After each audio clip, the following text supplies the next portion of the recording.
धुलो चटाइदिने, पत्ता साफ गरिदिने घोषित नीति थियो र त्यही नीति निर्वाचनका क्रममा प्रकट भएको छ। जित पराजित एउटा कुरा हो, पराजय भोगाउँछु भन्न सकिन्छ, हामी जित्छौँ भन्न सकिन्छ, तर समाप्त पारिदिन्छौँ, पत्ता साफ गरिदिन्छौँ, धुलो चटाइदिन्छौँ, गायब गराइदिन्छौँ, टर्च बालेर खोज्नुपर्छ। वाह, टर्च बालेर खोज्ने बनाउने, टर्च बालेर पनि भेटिँदैन होला होइन। डडेलधुरामा मेडिकल कलेज जाने भएछ, अमरगढी जित्या छ कि छैन? अमरगढी कङ्ग्रेसले जित्या भए त ठिकै छ, कुन कुनामा लगेर राख्नुपर्ने हो मेडिकल कलेज? किन कङ्ग्रेसले जित्या छैन भने? सम्माननीय प्रधानमन्त्रीजीको आफ्नै वडामा चाहिँ केही पनि जाने भएन, किनभने त्यहाँ रुखले जितेनै क्या हो। उम्मेदवारका घरमा बम पड्काइएको छ, उम्मेदवारका परिवारका सदस्यहरू घाइते भएका छन्, घर भत्किएको छ। शान्तिपूर्णै भयो सबैतिर? त्यो घर आफै कि पुरानो भएर मक्किएर भत्किएको हो कि बम पड्किनु, भित्ताका फेदा बम पड्किनु, त्यसले घरमा लाग्नु अनि त्यो बमलाई अब्जस लाएर भत्किएको हो त्यो घर? यदि फलानालाई भोट नदिने हो भने देशमा दुर्घटना हुन्छ भनेर भन्नु। यहाँका बासिन्दाले यदि स्वेच्छाले खुरुक्क भोट फलानु ठाउँमा हाल्दैनन् भने देश दुर्घटनामा जान्छ। यदि खुरुक्क हाल्छन् भने म उत्साहित हुन्छु, गठबन्धन कायम रहन्छ। म माथि पनि थुप्रै लान्छना छन्, लान्छना लगाइएको छ बलजफ्ती। अस्ति एउटा टेलिभिजन अन्तर्वार्तामा एउटा पत्रकारले सोध्दै गरे, मैले देखेँ, केपी ओलीसँग 2 खरब रुपैयाँ छ भन्ने सुनिन्छ, के हो भनेर।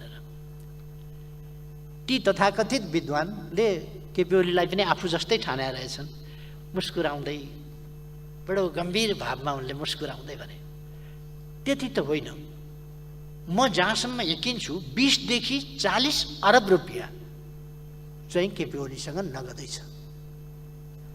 पत्रकारले खुसियालीपूर्ण ढङ्गले सोध्यो, कहाँ होला त्यो पैसा? रिजर्भ ब्याङ्कमा। उनले बडो यकिन साथ भने, रिजर्भ ब्याङ्कमा। आज यस सम्मानित संसदको रोस्टमबाट म भन्दैछु, तीनै व्यक्तिका नाममा रिजर्भ ब्याङ्कले पनि सुनोस् मेरो कुरा, रिजर्भ ब्याङ्कमा मेरो जति 100 करोड जति अरब छ सबै तीनै व्यक्तिका नाममा सारिदियोस्।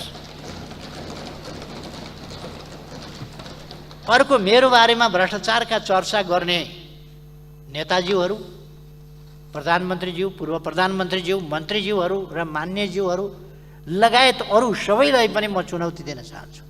मैले आफ्नो सम्पूर्ण चल अचल सम्पत्ति राज्यको नाममा गरिदिएको छु। मैले के राज्यका नाममा सम्पत्ति ल्याइदिनका लागि, आफ्नो सम्पत्ति राज्यका नाममा गरिदिनका लागि भ्रष्टाचार गर्नुपर्ने कि केका लागि भ्रष्टाचार गर्नुपर्ने? मैले मेरो र मेरो श्रीमतीका नामको सम्पूर्ण चल अचल सम्पत्ति राज्यका नाममा गरेको छु। म माथि औँलो ठड्याउन भन्दा अगाडि कुनै महानुभाव निस्किनुहोस् न राज्यका नाममा सम्पत्ति हस्तान्तरण गर्ने। हस्तान्तरण गर्ने कोही निस्किनुहोस् न। मैले केपी ओलीलाई मुखभरिको जवाफ दिन भए पनि गर्नुहोस् त घोषणा, ल यही संसदबाट गर्नुहोस् त सुरवैरीहरूले। म सम्माननीय पूर्व प्रधानमन्त्रीजीहरूलाई घुमाइ फिराइकन मलाई छेडान्नुहुन्छ। म भन्न चाहन्छु, गर्नुहोस् न त तपाईँहरू पनि राष्ट्रका नाममा, ट्रस्टका नाममा दान गरिदिनुहोस्। मेरो चल अचल सम्पत्ति कहीँ पनि भएको र मैले सम्पत्तिमा लोभ गर्नुपर्ने, अर्काका नाममा राखेर अर्कालाई सम्पत्ति खुवाएर मैले आफू बदनाम हुनुपर्ने कुनै कारण छैन। र म आफ्नो सम्पत्ति राज्यलाई दिने मान्छेले अर्कालाई सम्पत्ति खुवाउने कुरा आउँदैन। आफू नखानेले अर्कालाई किन खुवाउँछ? लाचार छ यो लाचार छाया भयो यो सरकार। निरीह स्कटिङ दिएर एउटा सहायक मन्त्री आउँदा गुम्बा गुम्बामा कहाँ कहाँ। अनि कस्तो कस्तो छिमेक सम्बन्धप्रतिको हाम्रो इमान्दारिता हुन्छ कि हुँदैन। अनि हाम्रो संविधानले भनेको तटस्थ, हाम्रो संविधानले भनेको आफ्नो राष्ट्रिय स्वतन्त्रता र स्वतन्त्र परराष्ट्र नीति, आन्तरिक नीति तय गर्ने हाम्रो क्षमता कुनै पनि राष्ट्रका कहाँ जाने, कहाँ जान नदिने, कहाँ घुम्न नजाने। अस्ति लिमी भ्याली जाँदाखेरि मैले सरकारको इजाजत लिएर गएँ। म देशको पूर्व प्रधानमन्त्री, बहालवाला सांसद, प्रमुख प्रतिपक्षी दलको नेता, मैले आफ्नै देशभित्र पनि इजाजत लिएर, प्रशासनसँग इजाजत लिएर म लिमा जस्तो हुम्लाको दुर्गम ठाउँमा जाँदा, आफ्नै नेपालको बस्तीभित्र जाँदा मैले इजाजत लिएर जानु पर्यो। अनि विदेशी मन्त्री आएर इजाजत लिनुपर्छ कि पर्दैन? इजाजत लिनुपर्छ भने किन इजाजत दिनुभयो? कसरी इजाजत दिनुभयो? कसको पक्षमा इजाजत दिनुभयो? कसको विपक्षमा इजाजत दिनुभयो? छिमेक सम्बन्धका संवेदनशीलताहरूलाई बुझ्नु भएको छ कि छैन? अहिलेको सरकारले बुझ्छ कि बुझ्दैन? गठबन्धनले बुझ्छ कि बुझ्दैन? अनि कति लाचारी, सत्ता कति प्यारो, बातै पछि सत्ता फुत्किहाल्छ, उम्किहाल्छ। कस्तो अचम्मको, कति नाजुक तपाईँहरूको यो गठबन्धन बलियो छ भन्नुहुन्छ। तर एउटा विदेश मन्त्री कतैको, विदेश मन्त्री पनि होइन, सहायक मन्त्री कोही आयो भने थुर थुर थुर थुर थुर थुर, तपाईँहरूको 3 दिन काम जरो हट्दैन। अनि कसरी आफ्नो स्वाधीनताको तपाईँहरू रक्षा गर्नुहुन्छ?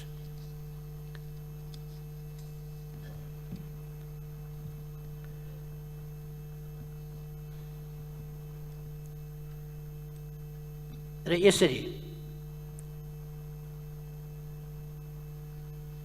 यसबाट उत्पन्न हुन सक्ने असन्तुलन र त्यसबाट विकसित हुन सक्ने संशयबाट नेपाल र नेपालीले बेहोर्नु पर्ने परिणामप्रति यो सरकार जिम्मेवार छैन, देखिएन।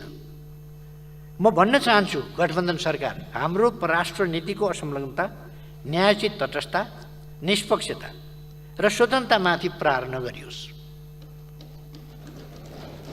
नेपालको परराष्ट्र नीति अहिलेको यो गठबन्धन नामको कृत्रिम आर्टिफिसियल पासा फ्याँकेर ल्याएको सरकार, यो अस्थायी सरकार, म्यादी सरकार हो।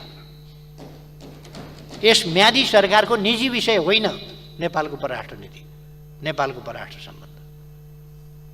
त्यसकारण तपाईहरुलाई जे पनि गर्न छुट छैन, त्यतापट्टि म ध्यान आकर्षण गर्न चाहन्छु। म भन्न चाहन्छु गठबन्धन सरकारले हाम्रो परराष्ट्र नीतिको असंलग्नता, न्यायोचितता, तटस्थता, निष्पक्षता र स्वतन्त्रतामाथि प्रहार नगरोस्। राष्ट्रिय स्वाधीनता र अखण्डता कमजोर हुने कुनै षड्यन्त्र भित्रभित्रै नगरोस्। अनि छद्म नीति नलियोस्।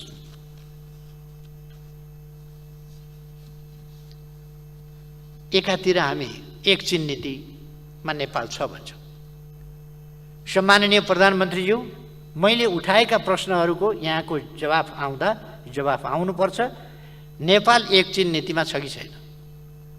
नेपाल हाम्रा छिमेकीहरूसँग छद्म मुखले एउटा कुरो व्यवहारमा अर्को कुरो होइन, वास्तविक अर्थमा ट्रान्सपरेन्ट ढङ्गले सन्तुलित, एकअर्कामा नखेल्ने, एउटा कार्ड अर्काको विरुद्ध प्रयोग नगर्ने र आफ्नो भूमि प्रयोग गर्न नदिने यस नीतिमा अडिग छ कि छैन? र वास्तवमा हामी हाम्रो परराष्ट्र नीतिको सम्बन्धमा म जवाफको क्रममा यो नीति कार्यक्रममा त लुते, कस्तो कहाँसम्म सीमा छ भन्ने पनि थाहा छैन। के हो विषय, के हो कुरो, के हो समस्या, के हो पनि थाहा छैन। बोल्न सकेका छैन। नीति कार्यक्रमको प्रारम्भमा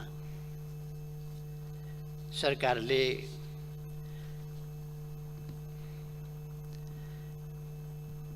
निष्पक्ष, स्वतन्त्र, शान्तिपूर्ण, स्वच्छ र भयरहित वातावरणमा सम्पन्न यस निर्वाचनले लोकतन्त्रलाई जगैदेखि बलियो बनाएको उल्लेख गरेको छ। म सबभन्दा पहिले त सभामुख महोदय, निर्वाचन वास्तवमै लोकतन्त्रको अनिवार्य, अपरिहार्य र आधारभूत अन्तर्वस्तु हो, मानक हो र निर्वाचन बिनाको लोकतान्त्रिक व्यवस्था हामी कल्पना पनि गर्न सक्दैनौँ। निर्वाचन जस्तो हुनुपर्छ र वास्तवमै निर्वाचन स्वच्छ, निष्पक्ष, धाँधलीरहित हुनुपर्छ, विश्वसनीय अथवा क्रेडिबल हुनुपर्दछ र आम जनताले भयमुक्त वातावरणमा निर्धक्क साथ मताधिकारको प्रयोग गर्न पाउनु पर्दछ। यो हाम्रो अटल विश्वास हो, सर्वोपरि मान्यता हो र हाम्रो अभ्यास हो। बडो मुस्किलले यसपल्ट स्थानीय तहको निर्वाचन अनेक सार्ने प्रयासका बावजुद, खास गरी कानुन बमोजिम भन्ने हो भने निर्वाचन भएको मितिले त्यो 5 वर्ष पुग्नभन्दा 2 महिना अगाडि नै निर्वाचन गरेर प्रतिनिधिहरू तयार राख्नु पर्दछ।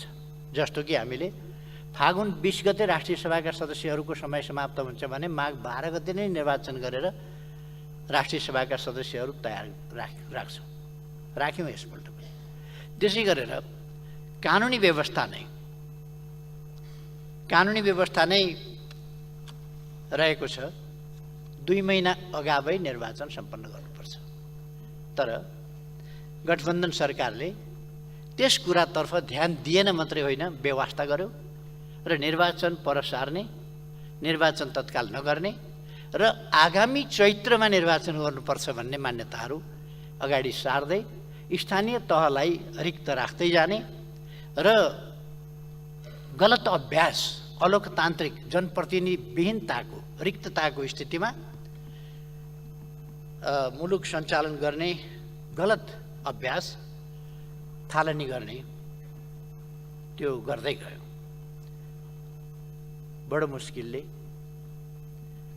हाम्रो तीव्र दबाव, निर्वाचन आयोग लगायतका संस्थाहरूको अडान आदि कारणहरूले निर्वाचन जे होस्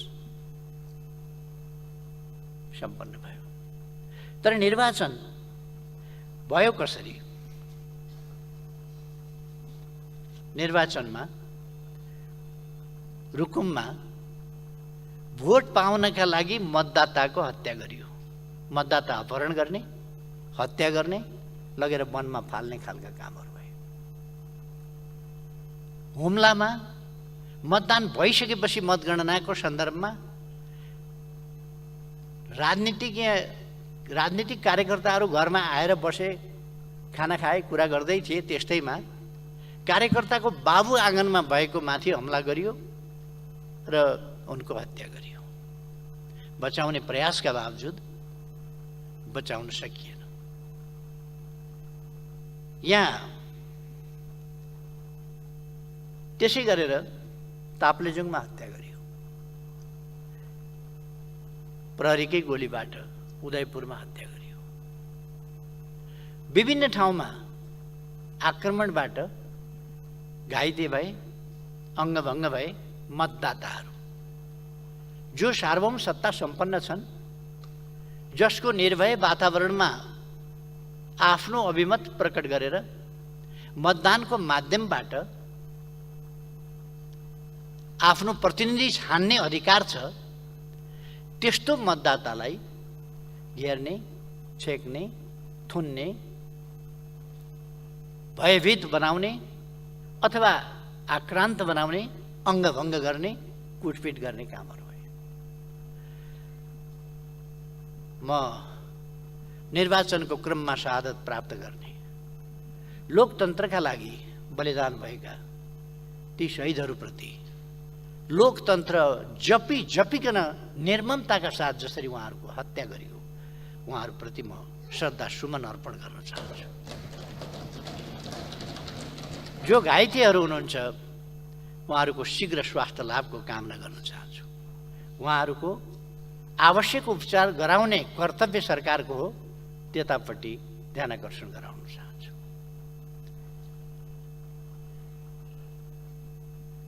निर्वाचन निष्पक्ष, स्वतन्त्र, शान्तिपूर्ण, स्वच्छ र भयरहित वातावरणमा सम्पन्न भयो भनिएको छ। आज 14 दिन भयो, वैशाख 30 गते निर्वाचन भएको थियो। आज 14 दिनपछि परिणाम किन आइरहेको छैन? कतिपय ठाउँको परिणाम त आज 14 दिनपछि पनि आएको छैन। किन परिणाम आएको छैन? निर्वाचन स्वच्छ हुन सकेन, निर्वाचन धाँधली रहित हुन सकेन। उम्मेदवारलाई थुनेर बुथ कब्जा गरेर सत्ता पक्षले बुथ कब्जा गरेका ठाउँमा प्रहरी निरीह भएर हेरेर बसेको छ र बुथ कब्जा नगर भन्यो भने प्रतिपक्षका कार्यकर्ताहरू गिरफ्तार गरिएका छन्, यातना दिएको छ। उम्मेदवारका घरमा बम पड्काइएको छ, उम्मेदवारका परिवारका सदस्यहरू घाइते भएका छन्, घर भत्किएको छ। शान्तिपूर्णै भयो सबैतिर? त्यो घर आफै कि पुरानो भएर मक्किएर भत्किएको हो कि बम पड्किनु, भित्ताका फेदा बम पड्किनु, त्यसले घरमा लाग्नु अनि त्यो बमलाई अब्जस लाएर भत्किएको हो त्यो घर? सत्ता पक्षले अब्जस लाउन भत्किया हो त्यो कि बम पड्काएर भत्काइयो?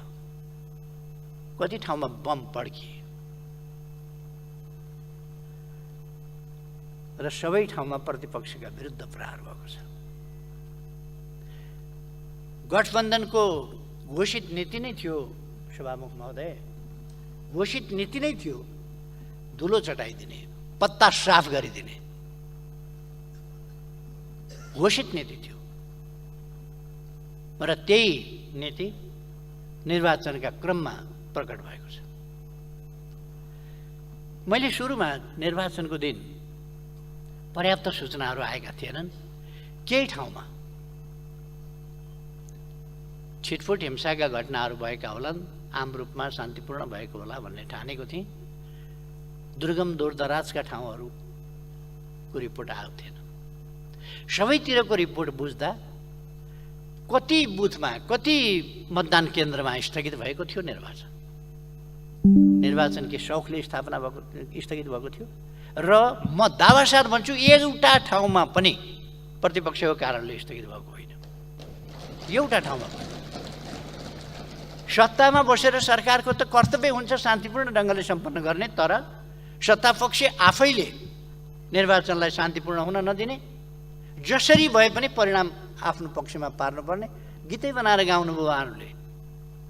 जसरी नै जित्नै पर्छ, छोड अरू कुरा, गीतै बनाएर गाउनुभयो। जसरी नै जित्नै पर्छ, छोड अरू कुरा, जसरी पनि जित्नुपर्छ, यो त गीतै बनाएर गाउनु। अथवा लोकतन्त्रको अर्थ छैन। हामीले पनि बोलेका थियौँ, हामीले बोल्दाखेरि भन्यौँ निर्वाचन हुनुपर्छ, निर्वाचनमा लोकतन्त्रले जित्नुपर्छ, स्वस्थ अभ्यासले जित्नुपर्छ। मेरो पार्टी जित्छ कि जित्दैन, अर्को पार्टी जित्छ कि जित्दैन भन्ने कुरा होइन। लोकतन्त्रले जित्नुपर्छ, लोकतान्त्रिक मूल्य मान्यताले जित्नुपर्छ, लोकतान्त्रिक अभ्यासले जित्नुपर्छ। तर अलोकतान्त्रिक प्रवृत्तिहरू प्रकट हुनु हुँदैन, हामीले बोलेका थियौँ। तर जसरी नै जित्नुपर्छ। एकजना नेताजीको भाषणै आयो,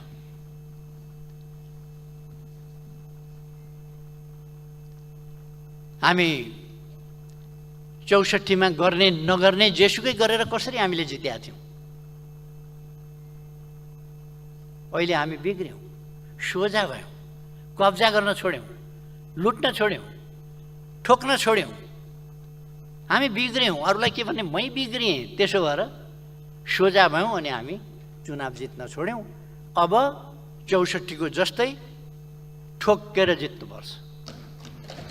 गठबन्धनका एकजना शीर्ष नेताको एकजना मान्यज्यूले भन्नुहुन्छ मैले नाम बिर्सिएँ भनेर। म पनि अलिक अब उमेरले पनि होला अलिकति नाम बिर्सिएँ जस्तो पनि हुन थाल्यो। तर भाषण त गर्नै भएको हो। नीति नै त्यो थियो। त्यसकारण निर्वाचन पहिलो कुरा त स्वतन्त्र निष्पक्ष धाँधली रहित र शान्तिपूर्ण वातावरण एवं भयरहित वातावरणमा सम्पन्न हुन पर्दथ्यो। यसभन्दा अगाडि 74 को निर्वाचन गराउँदा पनि मूलतः यही गठबन्धन थियो। मुख्य रूपमा यही गठबन्धन थियो। नेपाली कांग्रेस र माओवादी केन्द्र नै सरकारमा थिए। तर यति साह्रो यस्तो भद्दा, यस्तो हिंसात्मक, यस्तो आक्रामक र लोकतन्त्रलाई एउटा मजाकको विषय बनाएर जितलाई स्वार्थलाई केन्द्रभागमा राखेर लोकतान्त्रिक अभ्यासको धज्जी उडाउने काम यति साह्रो भएको थिएन 74 मा। यसपल्ट नयाँ कीर्तिमान। मैले आफूले भाग नलिए पनि सानै छँदादेखि 15 सालदेखिको निर्वाचनको अभ्यास हेर्ने मौका पाएँ। पछिल्ला अवधिमा त हामीले नजिकबाट निर्वाचन निहाल्ने मौका पायौँ। पछिल्लो समयदेखि त हामी आफै निर्वाचनमा राम्रैसँग सहभागी भयौँ। पञ्चायत कालमा पनि हामीले जनपक्षीय भनेर पनि सहभागिता जनाएका थियौँ। यस्तो नाङ्गो ढङ्गले राज्य संयन्त्रको दुरुपयोग गरेर कब्जै गर्ने खालको सत्तापक्षीय क्रियाकलाप यो तहमा त पञ्चायतले पनि गर्दैन थियो होला। त्यति साह्रो यसपल्ट भयो।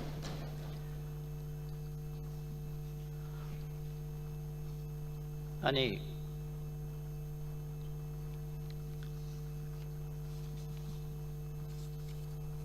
यहाँ निर्वाचन त्यसरी गराएको छ। प्रतिपक्ष सिद्ध्याउँछु भन्ने उद्घोषका साथ सत्ता पक्षका नेताहरूले मैले दुनियाँमा कहीँ सुनेको छैन प्रतिपक्षलाई सिद्ध्याउँछु भन्ने। नेकपा एमाले आज प्रतिपक्षमा छ र नेकपा एमाले लोकतन्त्रका लागि आजदेखि होइन दशकौँदेखि 1 दशक 2 दशक होइन 7 दशकभन्दा लामो समयदेखि राणा शासनको समयदेखि लोकतन्त्रका लागि लडेर आएको निर्वासन जेल नेल शहादत अङ्गभङ्ग अनेक प्रकारका यातना र पीडा सँगसँगै क्षतिहरू बिहोरेर आएको र लोकतान्त्रिक मूल्य मान्यताका लागि सङ्घर्ष गरेर आएको पार्टी हो। यसले कहिल्यै पनि लोकतन्त्रको मूल्यमा सम्झौता गरेन। त्यो पार्टी हो। यो पार्टी आज प्रतिपक्षमा छ तर यो संविधान विरोधी पार्टी, यो पृथकतावादी पार्टी, यो राष्ट्रिय अखण्डतालाई कमजोर पार्न खोज्ने पार्टी, लोकतन्त्रलाई कमजोर पार्न खोज्ने पार्टी, संविधान नमान्ने पार्टी होइन। यो पार्टी सङ्घर्ष गरेर आजको संविधान लेख्ने पार्टी हो, लेख्न अगुवाई गर्ने मध्येको पार्टी हो, आजको प्रणाली ल्याउने पार्टी हो, ल्याउन सङ्घर्ष गर्ने पार्टी हो, बलिदान गर्ने पार्टी हो। यो पार्टी वैधानिक पार्टी हो र यो पार्टी बहुदल आएपछि फुत्त निस्किएर सहभागिता जनाऊ भनेर सहभागिता जनाएको होइन। अब अप्ठ्यारो परिस्थितिमा परियो, यही परिस्थितिलाई उपयोग गर्नुपर्छ भनेर पनि होइन। आफूले लिएका गलत विचारहरू असफल भइसके। अब ती विचार असफल भएपछि अब करवट बदल्नुपर्छ भनेर करवट बदलेर यस राजनीतिमा आइपुगेको पार्टी होइन यो पार्टी आफ्ना मूल्य मान्यता सहित लोकतन्त्रको बाटोमा दृढतापूर्वक सङ्घर्ष गरेर आएको पार्टी हो। यो कुनै राष्ट्रघाती देशद्रोही पार्टी होइन। नेपालको आधुनिक इतिहासमा लोकतन्त्र, लोकतन्त्रका मूल्य मान्यताहरू, राष्ट्रिय हित, सार्वभौम सत्ता देशको, त्यसको वास्तवमा सम्मान, त्यस अनुसारको व्यवहार, आफ्नो स्वाधीनता र स्वतन्त्रताको वास्तविक अर्थमा उपभोग र उपयोग, भौगोलिक अखण्डताको रक्षा, सत्ता स्वार्थलाई केन्द्र भागमा राखेर भौगोलिक अखण्डताको बारेमा, सार्वभौम सत्ताको बारेमा, स्वाधीनताको बारेमा चुप बोल्न नसक्ने निरीह पार्टी होइन यो राष्ट्रिय हितको पक्षमा दृढताका साथ उभिएर आएको पार्टी हो। र यो अपोजिसनलाई जहिले पनि गभर्मेन्ट इन वेटिङ भनिन्छ। र नेकपा एमाले सैद्धान्तिक तवरमा मात्रै गभर्मेन्ट इन वेटिङ होइन, Nekapa Emale in the real sense government in waiting हो। यसलाई एकछिनलाई षड्यन्त्र स्वरूप अनेक हिसाबले बाहिर राखिएको होला, तर लोकतान्त्रिक आन्दोलनको इतिहास अभ्यास यसमा लोकतन्त्रको समुद्रमा पौडी खेल्न जान्ने पार्टी हो यो। र पौडी खेलेर आएको छ, दाउपेचबाट होइन, पौडी खेलेर यहाँसम्म आएको छ। र बैशाखी टेकेर होइन, यस म्याराथन दौडमा बैशाखी टेकेर होइन, आफ्ना खुट्टाले दौडिएर आएको पार्टी छ अहिलेसम्म। अनि यस पार्टीलाई सत्ता पक्षले सिद्ध्याउँछु भन्छ। सिद्ध्याउँछु भन्ने हक कहाँबाट आयो? चुनावमा जित पराजित एउटा कुरा हो, पराजय भोगाउँछु भन्न सकिन्छ, हामी जित्छौँ भन्न सकिन्छ, तर समाप्त पारिदिन्छौँ, पत्ता साफ गरिदिन्छौँ, धुलो चढाइदिन्छौँ, गायब गराइदिन्छौँ, टर्च बालेर खोज्नुपर्छ। वाह, टर्च बालेर खोज्ने बनाउने, टर्च बालेर पनि भेटिँदैन होला होइन, त्यहाँ पुर्याउने। अनि अन्तिम पेजमा 144औं बुँदामा पुग्दा के लेख्नुहुन्छ फेरि भने,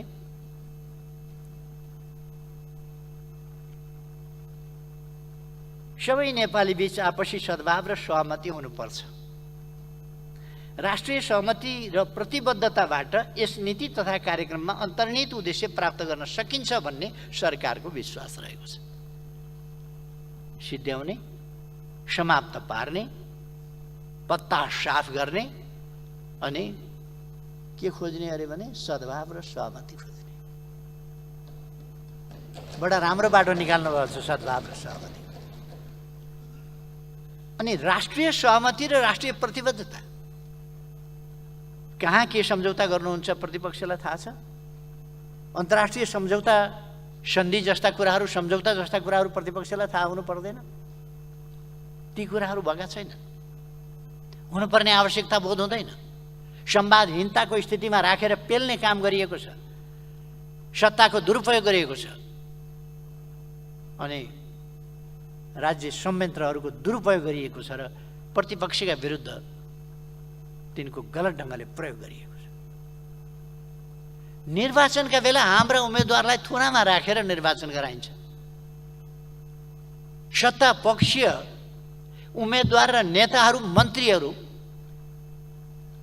जान्छन् र बुथमा हाम्रा कार्यकर्ता नेताहरूमाथि हातपात गर्छन्, पिट्छन्। मुद्दा उजुर केही लाग्दैन, केही पनि हुँदैन त्यस्तोमा। र नेकपा एमालेका कार्यकर्ताहरू देख्नै हुँदैन, त्यहाँ मुद्दा लगाउनेदेखि लिएर अनेक खालका कुराहरू सुरु हुन्छ। अनि भन्नुहुन्छ राष्ट्रिय सहमति र प्रतिबद्धताबाट, अनि केमा प्रतिबद्धता जनाउने?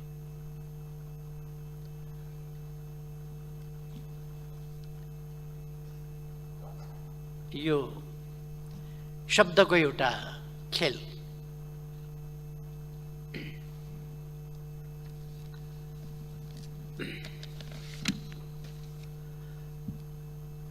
सभामुख महोदय, यो नीति कार्यक्रम भनेर 65 पृष्ठमा 145वटा बुँदा राखेर ल्याइएको छ। यसमा रहेका भनाइका अर्थ र अन्तर्वस्तुतर्फ पटक्कै ध्यान नगइकन वर्णमालाका अक्षरहरूभित्र रहेर हेर्दा व्याकरणीय र वाक्य अशुद्धता, सङ्गति नमिल्नु,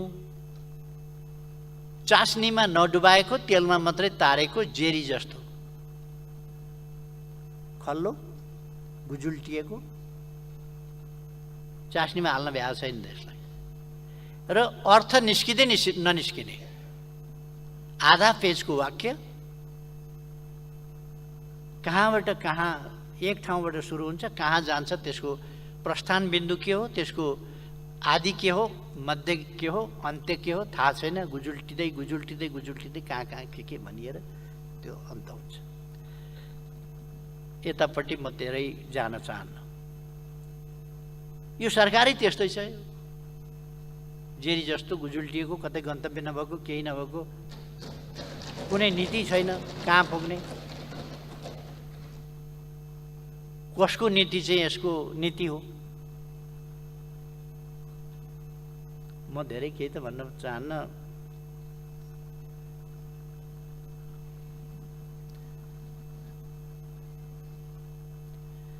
बुँदा नम्बर 110, 131, 132, 161 यसका नमुनाहरू नि हो। अर्थहीन, निरर्थक अभिव्यक्ति, यस्ता कुराहरूका एउटै बुँदामा पनि भनाइहरू बाजिया छन्। बुँदा बुँदा बीचमा अन्तर्विरोधहरू छ।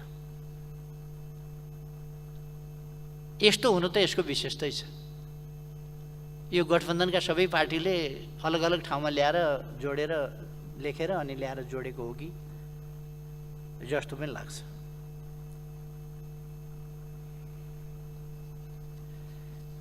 यस्तो देखिन्छ मसौदाका भनाइहरू गठबन्धन सरकारका आफ्ना होइन, अन्य कुनै प्रतिवेदनका आधारमा वा कहीँ जारी भएको अवधारणा बमोजिम भनेर पनि प्रस्तुत भएको रहेछ। त्यसमा म पछि आउन चाहन्छु कुन कुन अवधारणा बमोजिम के रहेछ भनेर। बुँदा नम्बर 73 र 77 हेरिसकेपछि अरू 143 बुँदाको पनि अनुमान, अरू बाँकी 143वटा बुँदाहरूको पनि अनुमान सहजै गर्न सकिने रहेछ। किनभने यो विचारो गठबन्धन आफैमा आफूले बनाएको नभई बमोजिम नै भएको सर्वविदितै छ। त्यसकारण यो बमोजिम नै छ। मस्यौदा हेर्दा नीति तथा कार्यक्रममा भनिएका अधिकांश विषयहरू कस्ता छन् भने थप प्रभावकारी बनाउने, ठोस कार्ययोजना ल्याउने, सबल बनाउँदै लैजाने, आवश्यक कानुनी नीतिगत र संस्थागत व्यवस्था गर्ने, पुनरावलोकन गर्ने, थप प्रोत्साहन गर्ने, सहज बनाइने, सामञ्जस्य कायम गर्ने, विशेष योजना ल्याइने, थप विश्वसनीय र भरपर्दो बनाइने, प्रयोग बढाइने भन्ने जस्ता शब्द जालको पुलिन्दाको रूपमा यो आएको छ। के गर्ने भन्दा पनि खोजिकन सायद यी मिठा मिठा शब्दहरू सबल बनाउँदै लाने, सबलीकरण गर्दै लाने, प्रोत्साहन गर्ने, नवप्रवर्तनकारी ढङ्गले अगाडि बढाउने, यस ठाउँमा यसो गर्ने भन्ने कुरा भन्दा यस्ता कुराहरूको शब्दजाल यसमा बनेर जनता अल्मल्याउने अभ्यास भएको छ।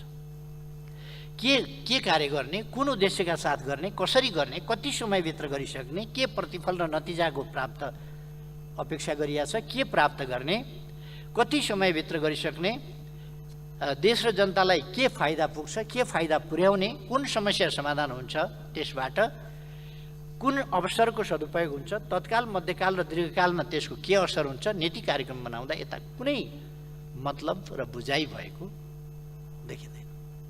यस्तो केही पनि छैन यो नीति कार्यक्रम। विज्ञहरूको संयन्त्र निर्माण गर्ने, मन्त्रालय, निकाय, संस्था र जिल्लाहरू पुनरावलोकन गर्ने, पुनर्संरचना गर्ने, खारेज गर्ने भनेर राज्यको कोर सिस्टमप्रतिको अविश्वास र राज्य संयन्त्रलाई अनिश्चयको सङ्केत दिने स्पष्ट भनाइहरू यसमा जताततै देखिन्छ। यसको अलिकति सविस्तार यो मैले के तर्फ सङ्केत गरेको भन्ने पछि म व्याख्या गर्नेछु थोरै। बुँदा नम्बर 136 ले त ढुक्कसँग भ्रष्टाचारलाई प्रवर्धन गर्ने घोषणा नै गरेको छ। भ्रष्टाचारलाई प्रवर्धन गर्ने बुँदा नम्बर 136 ले प्रवर्धनात्मक उपाय अवलम्बन गरेर भ्रष्टाचार अगाडि बढाइने होला। प्रवर्धन गर्ने भनेको त बढाउने, वृद्धि गर्ने हो नेपाली भाषामा, शब्दकोशमा। प्रवर्धन गरिने, प्रवर्धनात्मक उपाय गरिने भन्ने स्पष्ट लेख्नु पनि भएको छ, छाप्नु पनि भएको छ, वितरण पनि गर्नुभएको छ, वाचन पनि गर्नुभएको छ। भन्न मन त थिएन, अब सम्माननीय प्रधानमन्त्रीजीले राष्ट्रपतिज्यूको सम्बोधन मार्फत आएको नीति कार्यक्रममा छलफल गरौँ भनेर प्रस्ताव गर्नुभएको हुनाले भन्नै पर्यो, नत्र भने मलाई भनिरहन मन थिएन क्या। यसै बुँदालाई आत्मसात गर्दै अरू धेरै बुँदाहरूले भ्रष्टाचारलाई मार्ग प्रशस्त गर्ने सङ्केत दिएका छन्। त्यसमा म पछि जान चाहन्छु। यस्तो वाक्य संरचना रहेको प्रस्तुत मस्यौदालाई वास्तवमा भन्यो भने नेपालीमा एउटा अर्थ न वर्थ गोविन्द गाई भन्छ। गोविन्द गोविन्द गोविन्द भन्यो, त्यो अर्थ चाहिँ के हो भन्ने थाहा छैन। अर्थ नबुझिकन गोविन्द भने जस्तो अघि मैले भनेका जस्ता राम्रा शब्दहरू खोजी खोजी गोविन्द गोविन्द गोविन्द गोविन्द राखेको छ, तर गोविन्दको अर्थ चाहिँ छैन।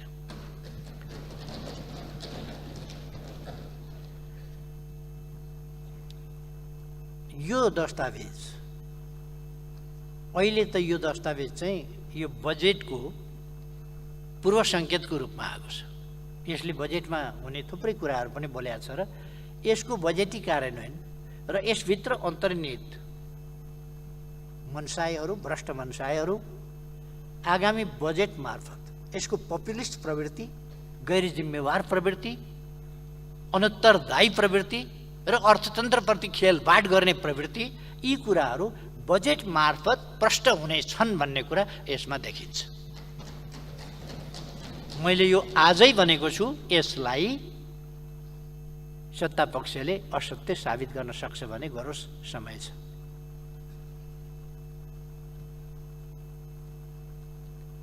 त्यसको त्यति बेरै चिरफार गरौँ न। अहिले म डिटेलमा जान चाहन्न। मैले त्यति भने कि यो पपुलिस्ट, गैर जिम्मेवार, अर्थतन्त्रप्रति अत्यन्त गैर जिम्मेवार, अनुत्तरदायी पन चाहिँ यसमा देखिन्छ। यो दस्तावेज नीति कार्यक्रमका नाममा आएको दस्तावेज देशमा स्थिरता र स्थायित्व हुन नदिने अस्थिरताका सम्भाग शक्तिबाट अस्थिरताको चाहनाका साथ बनाइएको गठबन्धन सरकारको अस्थिरताकै घोषणापत्र हो। यसले अरू कुरा होइन, अस्थिरताकै घोषणापत्रको रूपमा यो प्रस्तुत भएको छ।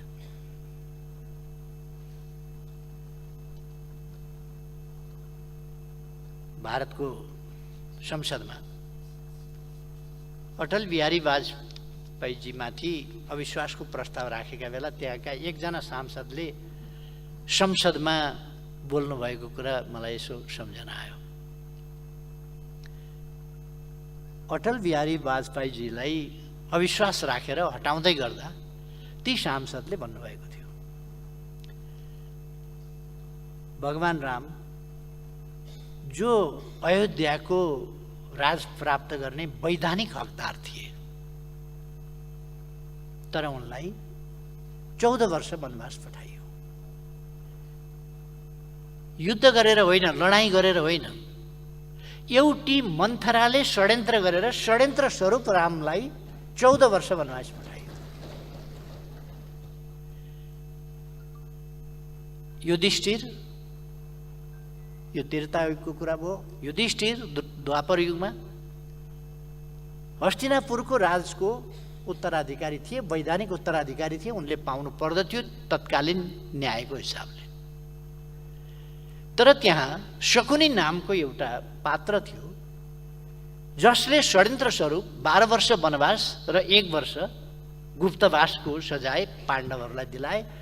हकदार उनीहरू थिए, तागत उनीहरूसँग, बल उनीहरूसँग, भीम उनीहरूसँग, अर्जुन उनीहरूसँग, गाण्डीव उनीहरूसँग, कृष्ण उनीहरूसँग, सबै चिज हुँदाहुँदै पनि उनीहरू षड्यन्त्रको कारणले, शकुनीको एउटा षड्यन्त्रले वनवास गए, गुप्तवास गए। एउटी मन्थराको षड्यन्त्रको कारणले राम जस्ता बलवान शक्तिशाली कसैले पराजित गर्न सक्दैन थियो, तर 14 वर्ष वनवास जान पर्यो भने यहाँ त यति धेरै मन्थरा र यति धेरै शकुनीहरू षड्यन्त्रमा रत छन् अनि वनवास न्यायिक अधिकार पनि अटल बिहारीबाट खोज्नु कुन ठुलो कुरा भयो। यति धेरै मन्थरा र शकुनीहरू षड्यन्त्ररत छन् भनेर एकजना माननीयले भारतीय संसदमा बोल्नुभएको कुरा मैले स्मरण मात्रै गरेको, नेपालमा कस्तो ठ्याम्मै जस्ताको तस्तै लागू भएको देख्दाखेरि अचम्म लाग्छ। यति धेरै मन्थरा, यति धेरै शकुनीहरू षड्यन्त्ररत छन्। अनुचित ढङ्गले पासै फालेर जितेर ल्याएको सरकार होइन र यो गठबन्धन, पासै फालेको त हो नि। अब त्यस्तो सरकारले ल्याएको नीति कार्यक्रम कस्तो हुन्छ भन्दा त्यसैको प्रतिबिम्ब जस्तो छ।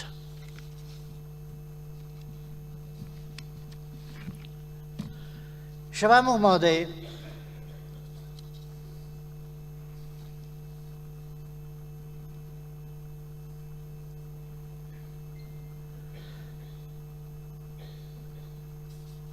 मैले अघि नै भने कस्तो अवस्थामा हामीले धेरै मेहनत गरेर निर्वाचन सम्पन्न गर्न परेको थियो र सफल भएका छौँ।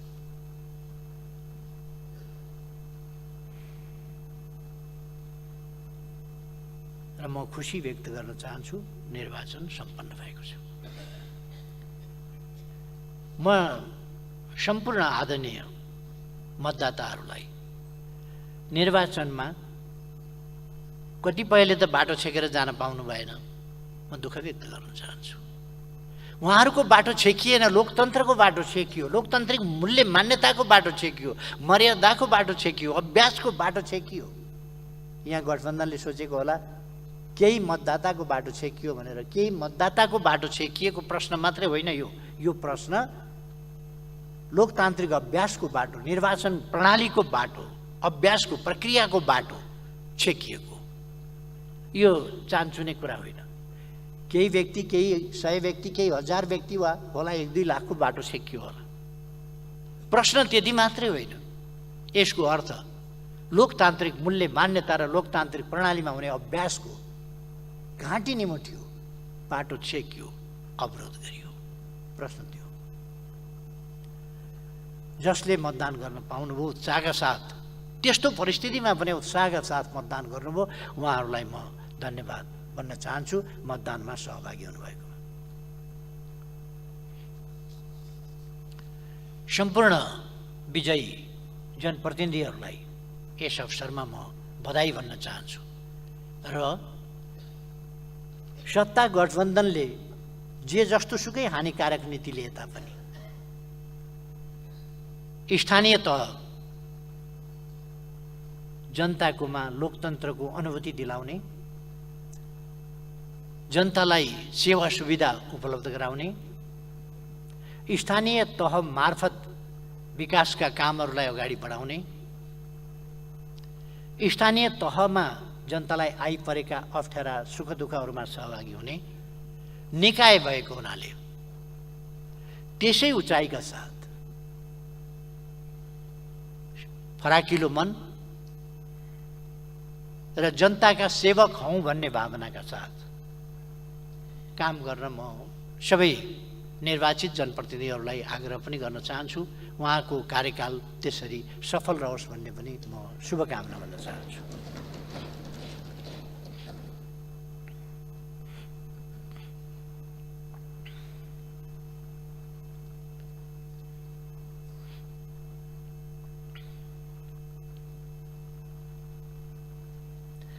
मैले राज्यका संयन्त्रहरूको प्रयोग धम्की त्रासको वातावरणका कुरा गरेँ। चुनावको सन्दर्भमा नेताजीहरूले यदि फलानालाई भोट नदिने हो भने देशमा दुर्घटना हुन्छ भनेर भन्नु। यहाँका बासिन्दाले यदि स्वेच्छाले खुरुक्क भोट फलानु ठाउँमा हाल्दैनन् भने देश दुर्घटनामा जान्छ। यदि खुरुक्क हाल्छन् भने म उत्साहित हुन्छु, गठबन्धन कायम रहन्छ आदि धम्कीको भाषा। जनतालाई धम्काउने, तर्साउने, देशलाई दुर्घटनामा पुर्याउने मान्छेले द्वन्द्वकाल सम्झिए, छोराछोरी विदेशिनु परेको सम्झिए, आतंक छाएको सम्झिए।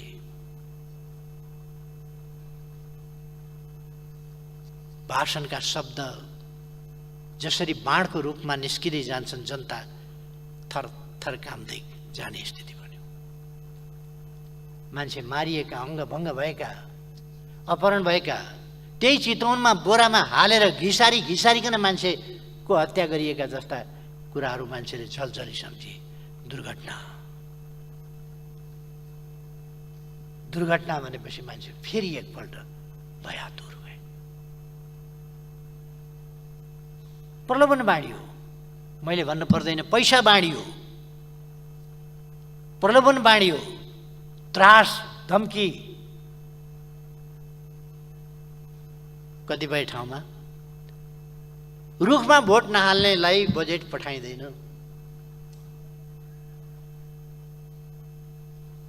संयोगकै कुरा हो, डडेलधुरामा मेडिकल कलेज जाने भएछ। कुन पालिकामा कांग्रेसले जित्या छ त्यसमा जाने होला, कहाँनिर जाने हो धन। अमरगढी जित्या छ कि छैन? अमरगढी कांग्रेसले जित्या भए त ठिकै छ। कुन कुनामा लगेर राख्नुपर्ने हो मेडिकल कलेज? किन कांग्रेसले जित्या छैन भने? सम्माननीय प्रधानमन्त्रीजीको आफ्नै वडामा चाहिँ केही पनि जाने भएन, किनभने त्यहाँ रुखले जितेनै क्या हो। लोकतन्त्रको हरिविजोग योभन्दा के हुन्छ? खैर, यी त सम्माननीय सभामुख महोदय, एउटा पनि कुरो अतिशयोक्ति गरिएको छैन, बढाइ चढाइ गरिएको छैन, केही गरिएको छैन र जस्ताको तस्तै मैले चर्चा गरेको मात्रै हुँ सभामुख महोदय।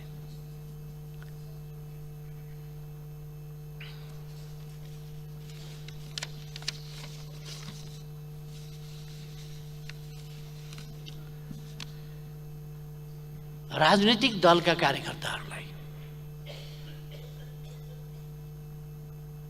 हाम्रो सम्मानित सर्वोच्च अदालतले दलबाट निर्वाचित भएर, दलको उम्मेदवार भएर, दलका कार्यकर्ता जनता खटेर निर्वाचित गरेका प्रतिनिधिहरूमाथि व्हिप जारी गर्न पाइँदैन भन्ने सम्मानित सर्वोच्च अदालत यसै देशमा आदेश जारी गर्छ। राजनीतिक दलप्रतिको आफ्नो निष्ठा अनुसार भोट हाल्न मत दिन नपाइने भन्ने दलका नेताहरूको आदेश जान्छ अर्कातिर। नेपाली कांग्रेसले रुखमा भोट हाल्न नपाइने, भोट हाल्नेलाई कारबाही गर्ने आदेश फरमान जारी गर्यो। अरू पार्टीहरूले पनि त्यस्तै आदेश फरमान जारी गरे। जनतालाई समेत धम्काइयो भने कार्यकर्ताको त कुरा के भयो?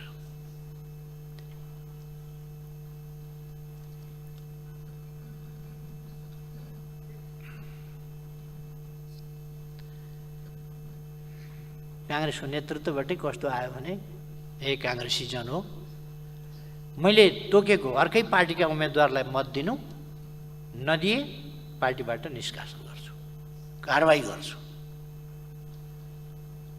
मानिलिउँ पार्टी प्राइभेट लिमिटेड हो।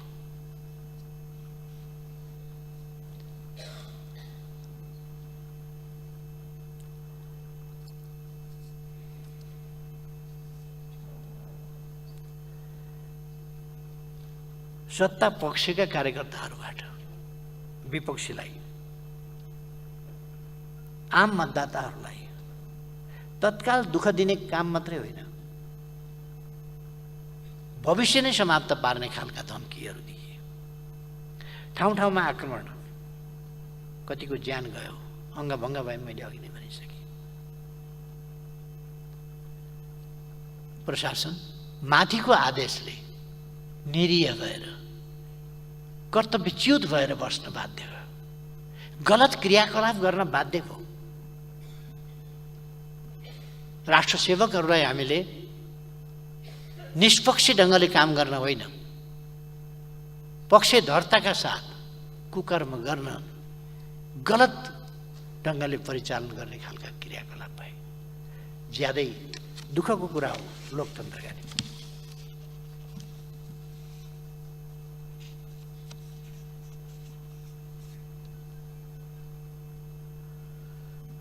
गठबन्धनलाई भोट नदिए, बजेट नदिने, रोजगारी नदिने, राज्यका तर्फबाट उपलब्ध हुने कुनै सेवा सुविधा र अवसर नदिने,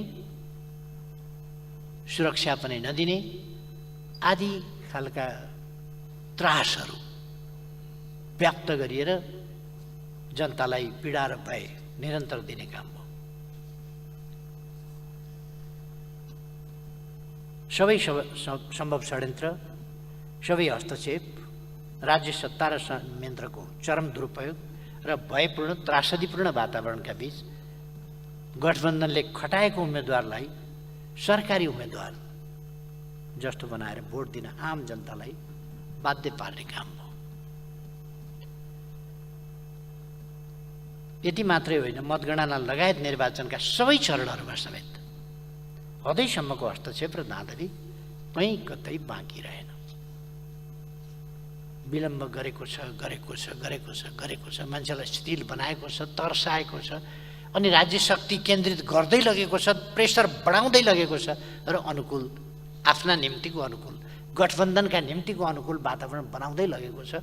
अनि आफ्नो परिणाम सुरुमा आउँदै गरेका निर्वाचनको सुरुमा अलिकति जहाँ अलिक स्वतन्त्र ढङ्गले भयो, त्यो सुरुमा आउँदै गरेका परिणाम र पछि विलम्बकारी ढङ्गले प्रकट हुँदै गएका परिणामहरू कम्पेयर गर्न हेर्न सकिन्छ। के भएको छ?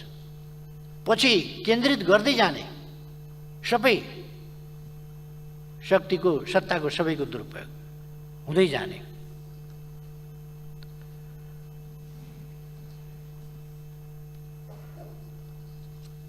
न आफूले भनेका उम्मेदवारलाई मतदान गर्न पाइयो, न स्वच्छ ढङ्गले मतदान स्थलमा जान पाइयो। मतदाताको मत अर्कैले खसाउने स्थिति बन्यो। जितेकोमा गर्व गरिराख्नै भएको छ होला, धेरै फुरफुर देखिन्छ।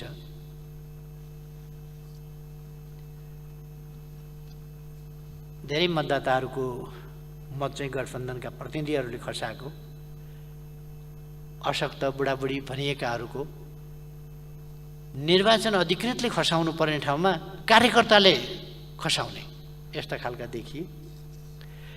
संक्षिप्तमा भन्दा निर्वाचन जस्तो हुनु पर्थ्यो त्यस्तो भएन र निर्वाचन भयो।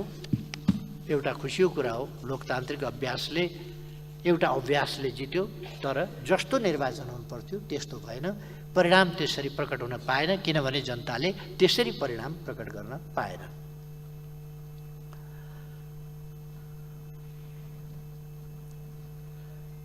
यसले यस निर्वाचनको माध्यमबाट हाम्रो संविधान, हाम्रो लोकतन्त्र, हाम्रो मानवाधिकार मौलिक स्वतन्त्रता, हाम्रो राष्ट्रको भविष्यलाई एउटा अँध्यारो सुरुङतर्फ धकेल्ने प्रयास यस निर्वाचनको माध्यमबाट प्रकट भयो।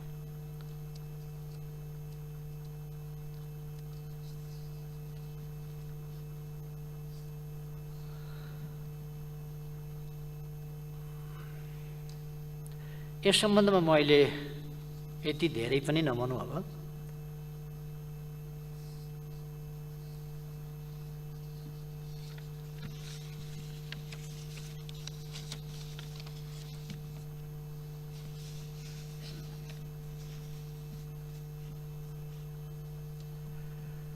यस्तो विषम परिस्थितिमा पनि खटेर डटेर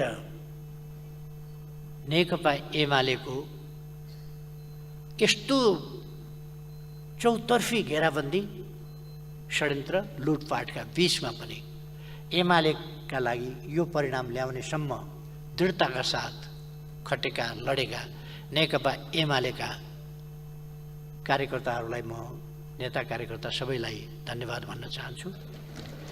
र यस्तो परिस्थितिमा भने उल्लेख्य मतका साथ उल्लेख्य रूपमा सिटमा विजयी हुनुभएका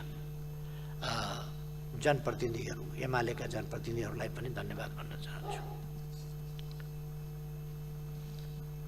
यस प्रकारको क्रियाकलाप, अनुचित क्रियाकलाप सधैँका लागि यो टिक्ने कुरा होइन। यस्ता कुराहरू पराजित हुन्छन्। मैले यसै रोस्ट्रमबाट पनि भनेको थिएँ, सत्यको जित हुन्छ। त्यसै कारण मैले अगाडि पनि भनेको थिएँ, हामी सत्यसँग लड्दैनौँ, शक्तिसँग झुक्दैनौँ।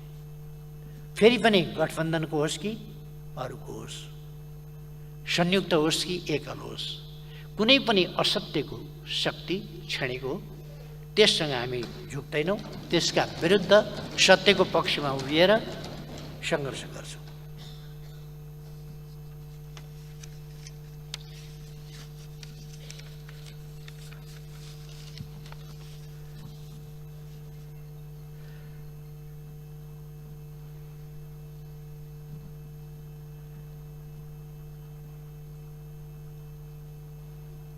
निर्वाचनका क्रममा आफ्नो कर्तव्यबाट पर हटेर अपराध कर्ममा संलग्न व्यक्तिहरूमाथि कारबाही हुनुपर्छ। यतापट्टि सरकारको ध्यान जाओस्।